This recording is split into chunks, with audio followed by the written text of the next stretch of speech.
Hi everyone. Today I am going to be talking about ETA 7.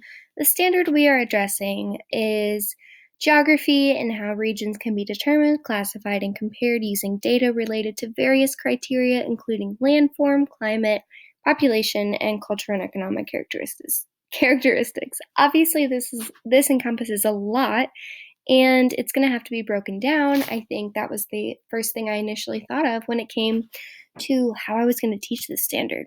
So, for methods of teaching, a main thing or a major thing for me would be use of visuals. I think providing students with the resources, providing them with the maps, providing them with the actual images of the locations and comparing and contrasting with graphic organizers, which is technically my bottom bullet point, but they all tie in together. I think comparing and contrasting regions and climates and cultures and economics is important because they get to see the differences, but they also get to see the similarities, and it helps them understand and it gives them a broader perspective. I think something really important is to clearly define vocabulary such as latitude, longitude, also even economics, like defining all vocabulary so students aren't confused, they aren't afraid to ask questions. I think if they have a clear understanding of what they're expected to know, they are going to do better. In addition, giving time to review and reteach because it is a complex subject. It's a complex standard, and I think giving students the opportunity to take their time with it and to really understand the concept at hand.